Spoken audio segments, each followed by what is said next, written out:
Hey guys, T2 out here. Welcome back to the Time Preparedness channel. In today's video, we're going to be going over the top 10 barter items. This list is from Survival Dispatch. We're going to quickly run through this list and then we're going to go back point by point and I'm going to give you my thoughts, my opinions, what I would add, what I would take away. There are a million different lists out here, so if you see something you disagree with or you would replace it with another item, there's probably a list for you. Number 1 is salt and sugar. Number 2 is coffee, tea. Number 3 is feminine hygiene products and toilet paper.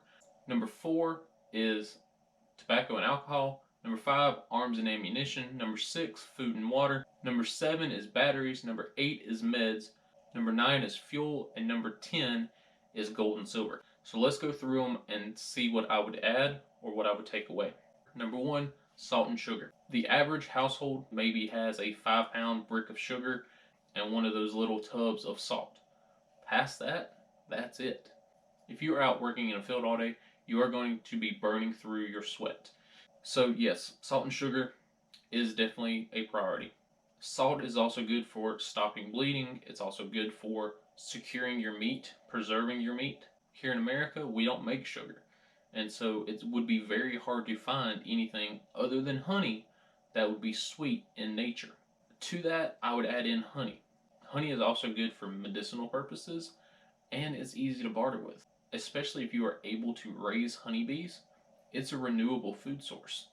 Number 2 is coffee and tea. Coffee is a $1 million industry a day. It's what wakes people up. It's what keeps truck drivers going in the middle of the night.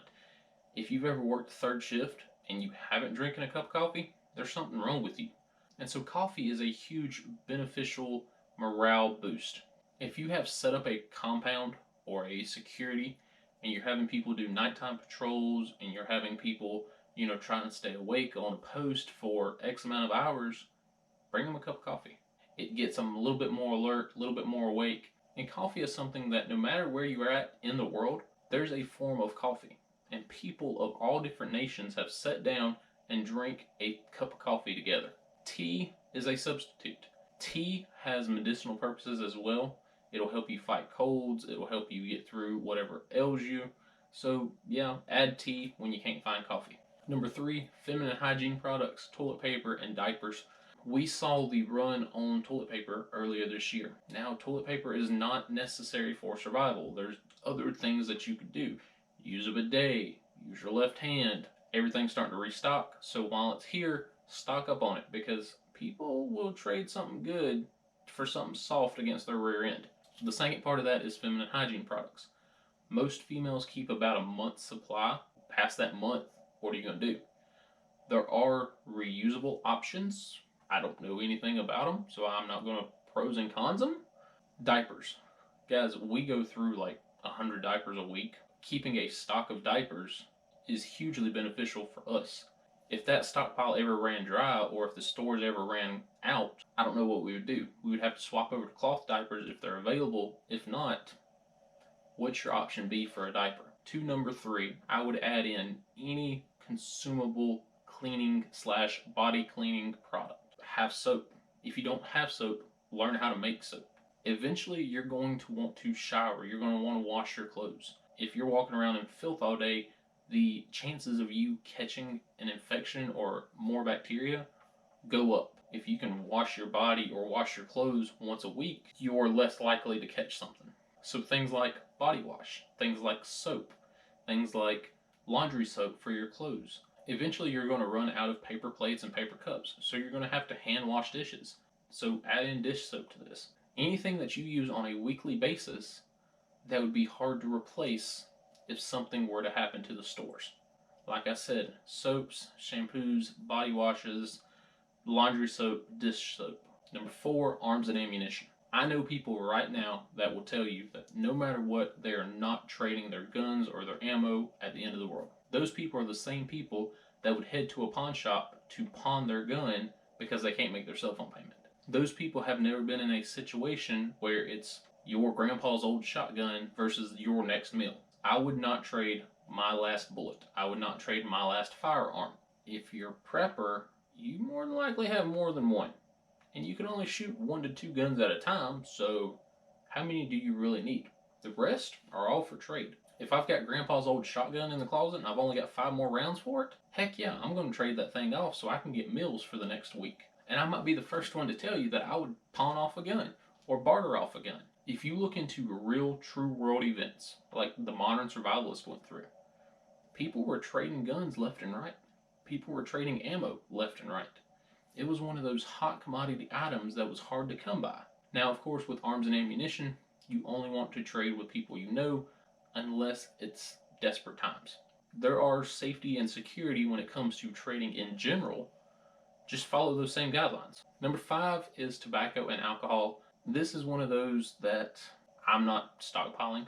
High proof alcohol does have medicinal purposes, but on the same lines, a bottle of bleach is a third of the cost. So yes, you can drink alcohol, you can smoke a joint, you can smoke cigarettes and make yourself feel better, but then you're useless for X amount of time. If you smoke, make sure you have your own stockpile. Don't rely on other people's stockpile to get your fix. Yes, they are very high value tradable items, especially in short term disasters. But for long periods of time, we're talking a year or longer, for me, they're useless. Now, do we have alcohol in the house? Yes. But I don't go out here and spend $40 and $50 and $60 on a bottle that I'm never going to touch.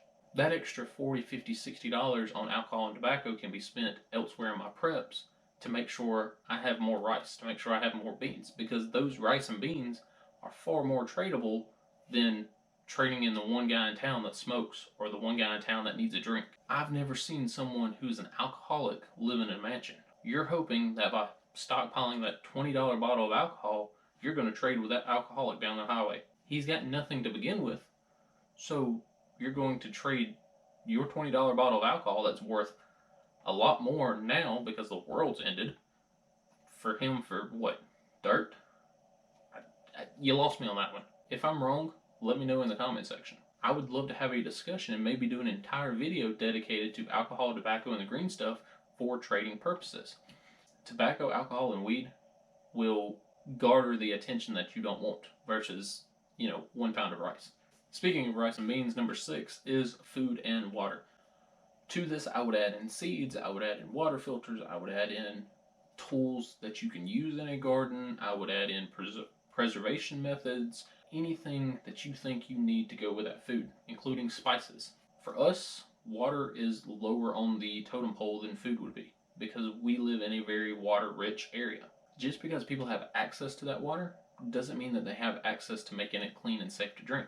Now, if I have a water filter and a way to filter multiple gallons of water, that water is going to be more valuable than this dirty, nasty lake water that can potentially get you sick.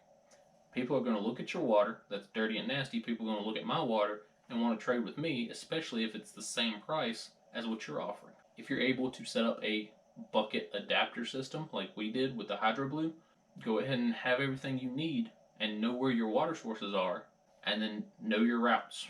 You don't want food to ever run out. So having ways to make food, having ways to preserve food, having ways to make the same meal taste different like spices will go a long way. Number 7 is batteries. I mentioned in my solar lights out kit how we ran through batteries on the multi-day power outage. We burned through them like they were water. The problem with batteries is that they are big, bulky, and expensive. So you can have 1,000+ batteries, eventually they're going to run out. Now rechargeable batteries are great if you have a way to recharge them. Nowadays there are so many rechargeable flashlights that are out there that are actually really good and will last a long period of time. It's almost cheaper buying a couple of these rechargeable flashlights than it is buying batteries. Medication is the next one. Yes, if you are in a stressful environment or a new changed environment and instead of working in an office, you're out plowing a field every day, you're going to need some medication. Acetaminophen, ibuprofen, aspirin, things like that you know you're going to need every day for the rest of your life. If you are on a life-saving medication, the best I can say is good luck. If your pharmacist will allow for like a 90-day supply, maybe you can stock up. Past that, I don't know what to tell you. I'm not a doctor. I'm not going to tell you something that is wrong. Try to get off of it if you can. That's all I can say. On the same lines as this, there are a lot of natural medicines. So if you have some hippie in your town, go talk to them. Because more than likely, they're not taking what Big Pharma is passing them. They're going to lick a tree to make them feel better. So having the knowledge to know that this plant helps with high blood pressure or this plant helps with headaches, instead of using that precious medicine, having that knowledge is beneficial as well. Gasoline, kerosene, diesel, propane, isobutane, any of these fuel resources will benefit you in the long run. Recently, 3.5 million people were out of power across America. If you have a generator and you can generate power by using your gas resources and you can get things for that power, well, now you just helped yourself make a good trade. As far as the propane isobutane, there are other options on ways to cook your food. Something like the GoSun Sport, the GoSun Go, the All American Sun Oven, make your own pizza box oven, things that you can use, especially in summertime, that will reduce your need for those fuel systems. So the last one is gold and silver. Are silver and gold good trade items? It depends who you ask. Silver and gold and junk silver are only good for people that know what it is. I, being a prepper, I know that that coin in your pocket is worth X amount in silver value. The guy down the street, he sees an American Silver Eagle and he goes, this is worth $1.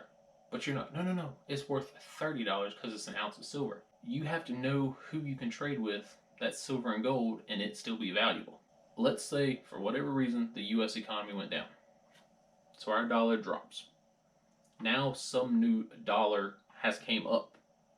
Well, instead of selling my silver as the dollar's dropping, I sell it over here when there's a new dollar. It's going to be more valuable here than my stack of paper money over here. Look at any country that has ever gone through an economical collapse. Venezuela, Germany in World War II and World War I, their paper money was worth more as firewood than as it was actual currency value. But that silver and gold, if they took it to an outside country, it would be worth X amount of their pesos or dollars or whatever they use. So silver and gold are great for long-term storage and long-term investments. Not, I'm going to trade this silver coin with a guy up the street for his 20 pounds of rice. Because to him, you can't eat it, you can't shoot it, so what's the value in it? For every silver coin or bullion you buy, $30 an ounce. That is 30 pounds of rice that you could have bought. 30 pounds of beans. You can buy a water filter and a half for every single ounce of silver. That water filter, a Soluminia Hydro Blue, 100,000 gallons of water, you can trade 100,000 gallons of water for a lot of food, for a lot of other resources. So before you go out and you invest in silver and gold, understand I would not use it as a barter source. Alright guys, this has been my review of Survival Dispatch's top 10 barter items. Hope you guys have learned something. Again, if there's something you disagree with, leave it down in the comment section and let me know. Alright guys, hope you had a good day. T2 out.